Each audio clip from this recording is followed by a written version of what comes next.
All right, now we're going to talk about the mess at MATA. It's a topic that's not very visual, not a very TV-friendly story, as we talk about in my business, but one I think is very important, so I always try to commit some time to it on this program because we need a decent public transportation system, and we have not had one for decades. And so we really saw things come to a head here in the last several months. The deficit, which you're going to get into, Catherine, because you've been covering this better than anybody.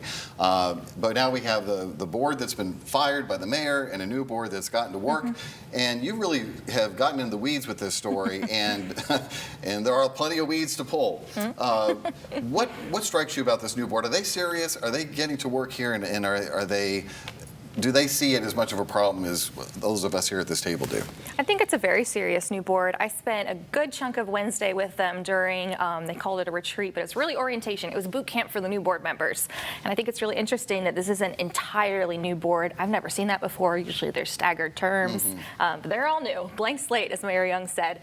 And they're really an interesting group of people who complement each other in different ways. You have your finance expert, you have your legal expert, you have your people expert. You have your transit expert. You have your bus rider who has been riding buses for years. That's a smart move. Yeah, right? So they really do seem to complement each other and have different skill sets. So they met Wednesday all day. They learned about legal. They learned about sunshine law requirements. They learned about the structure of MATA. They learned about MATA finances. They learned a lot. And then they took a bus ride around the city. Nice.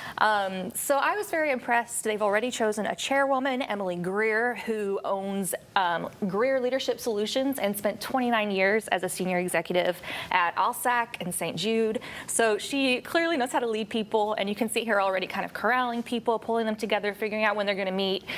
So I think the board, they're probably nervous at how much there's so much pressure on them to try to fix a really bad situation, but they seem excited about digging in.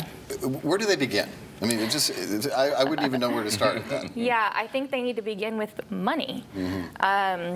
One thing they discussed was that MATA finances are not great, and if they continue upon their current trajectory, they will be in the negative in terms of operating dollars by the spring.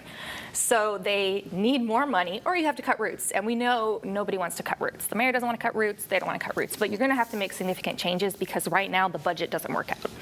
Now, the mayor was at Lemoyne College for a town hall meeting this week, and he said to the students gathered there that on-demand ride services could make up for fewer bus routes. And this is an idea we've been talking about enthusiastically on this show, is a real way to give people the service they need where they're not having to wait 2 hours for a bus.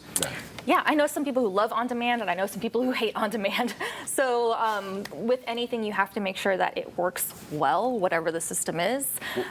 What's the negative about the I think the negative is that there's, I guess, 2 different types of on-demand. There's the paratransit for people with disabilities, and then there's the other on-demand, which just is in particular regions.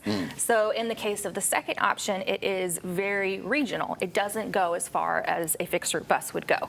So you might have to take your paratransit and then get on your bus, which causes complications. It's a very complicated way of traveling. And then with the paratransit, I believe you have to reserve quite far in advance your routes, and that can be very complicated if you need to go somewhere today.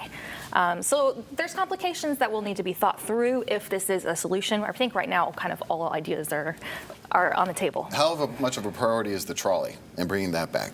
The trolley is definitely a priority. The trolley route is interesting because we all know the tourists love it, but it also is a thoroughfare from the Hudson Transit Center downtown. It takes people past all of these government buildings, City Hall, courthouses, and then all the way down into the South Main district. And so a lot of working class people who want to go to City Hall, use it as well. It was the most highly traveled route of any MATA route. And so there's definitely a priority to get it back. Yeah, it's kind of a part of our culture here, which again, it requires money, though. But it does require money, for sure. Richard, yeah. I really want to go back to something you said, that the mayor selected people from different professions. I think that was a smart move. A good cross-section. I couldn't agree with you more. Because it brings a new skill set to address a problem, and everybody's not on the same. One can look at it from a finance area, and one can look at it from a legal perspective, from transportation Yep. industry, and I think this new board is promising. I do we'll- too. we'll keep an eye on it for I sure. do too. For sure. I couldn't agree more with that. Nice. Well, we are over time, but I thank you for your expertise. We'll probably drill down on that some more as this Sure. progresses, for sure. And thank you at home for watching as well. If you haven't voted, do so on Tuesday. We'll see you next week for ABC24 This Week.